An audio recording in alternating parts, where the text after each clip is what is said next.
A medical school at Columbia University is now calling to replace the term woman with people with uteruses. Yale University releases a weak statement in response to a speaker's comments at the school in which she said she wanted to shoot white people. And a student coalition at the University of Chicago is planning to boycott graduation, all in the name of social justice. I'm Ophelie Jacobson, and this is the Campus Countdown.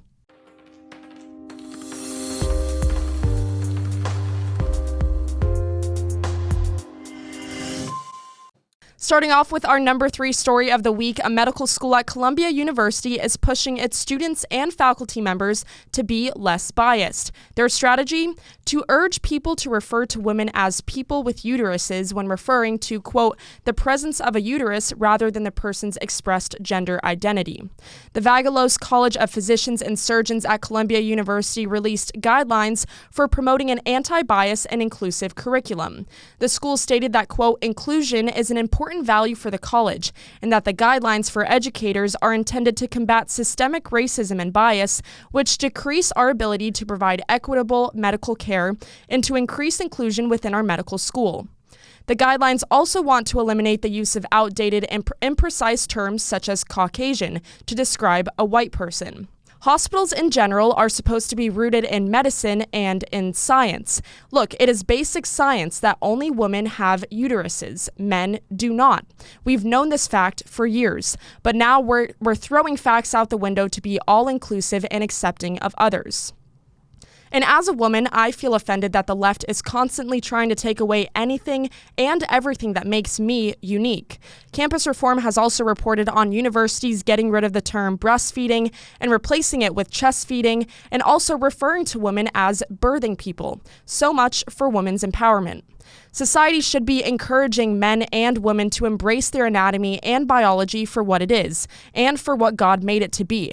Science proves that men and women have very different roles in life, and that's okay. There's nothing offensive about that. Moving on to our number 2 story of the week, Yale University has not apologized for a Child Study Center event at which the invited speaker discussed violent fantasies of harming white people and called white people, quote, demented violent predators. The speaker, Dr. Aruna Kilani, a New York-based forensic psychiatrist and psychoanalyst, gave a grand rounds lecture on April 6th titled, quote, The Psychopathic Problem of the White Mind. The speaker was quoted saying, quote, I had fantasies of unloading a revolver into the head of any white person that got in my way, burying their body and wiping my bloody hands as I walked away relatively guiltless with a bounce in my step, like I did the world a fucking favor. Yale only addressed Kalani's controversial statements this week after Barry Weiss posted an audio recording of the session to her Substack. In a statement, Yale Medical School said the lecture's, quote, tone and content were antithetical to the values of the school, but doubled down on its decision to post the video of the talk online with access restricted to only those affiliated with the university. Yale noted that the speaker is not affiliated with the school, but took no responsibility for inviting her. Look, the school should have seen this coming. I mean, just look at the title of the talk, The Psychopathic Problem of the White Mind. And if that wasn't enough of a clue, the description for the event said that attendees would, quote, understand how white people are psychologically dependent on black rage. Yale could have condemned the language used by the speaker if they really wanted to. They've apologized for racist actions in the past. Back in 2016, Yale apologized profusely for including a racist cartoon on the program for a football game.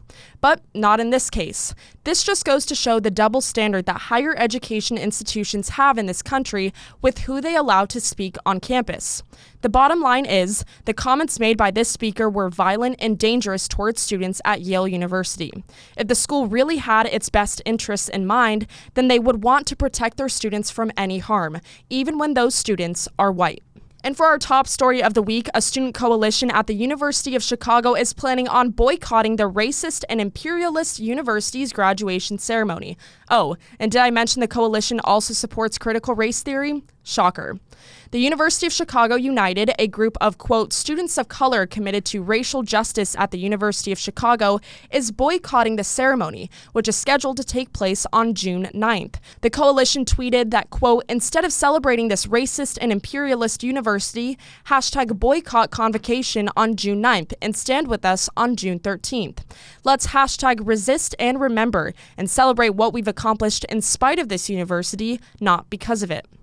The group's main priorities include abolishing, quote, the university as we know it, and creating a new academic department that must teach and uplift movement-based knowledges, the revolutionary theory, and practice of successful and unsuccessful past and present social movements worldwide. So let's take a step back here to really analyze what's going on, because I, for one, am trying to follow the thought process here. Firstly, these students chose to apply to the University of Chicago and then ultimately made the decision to attend that university. Those same students also chose to pay thousands of dollars in tuition and fees to attend the university. The students worked hard to complete all of their classes and requirements to get a degree from the prestigious University of Chicago. And yet these same students, after 4 years of hard work and lots of money, then decide to boycott the very ceremony that celebrates their hard work. Does this really make sense to anyone? And look, at the end of the day, what will a boycott actually accomplish? These students are so close to finishing college and entering the real world, yet they seem to be stuck in their childish and immature routines of boycotting and protesting things like graduation ceremonies.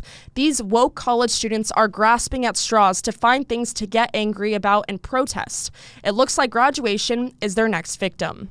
And this week's Woke Tweet of the Week is brought to you by UC Berkeley professor and former U.S. Secretary of Labor under the Clinton administration, Robert Reich. Reich tweeted that, quote, the greatest danger to American democracy is not coming from Russia, China, or North Korea.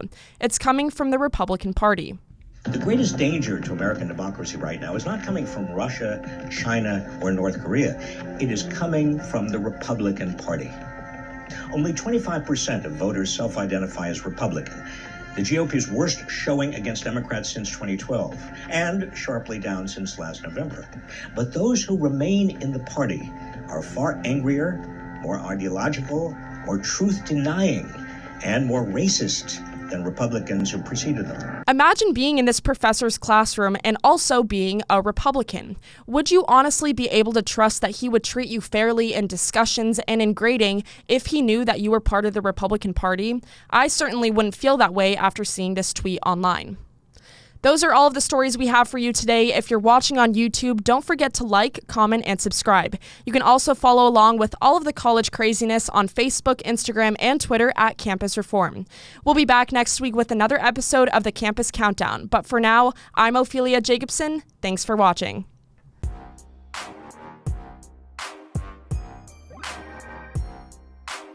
My name is Addison Smith and I'm with Campus Reform. Thanks so much for watching, and it really helps if you like and leave a comment.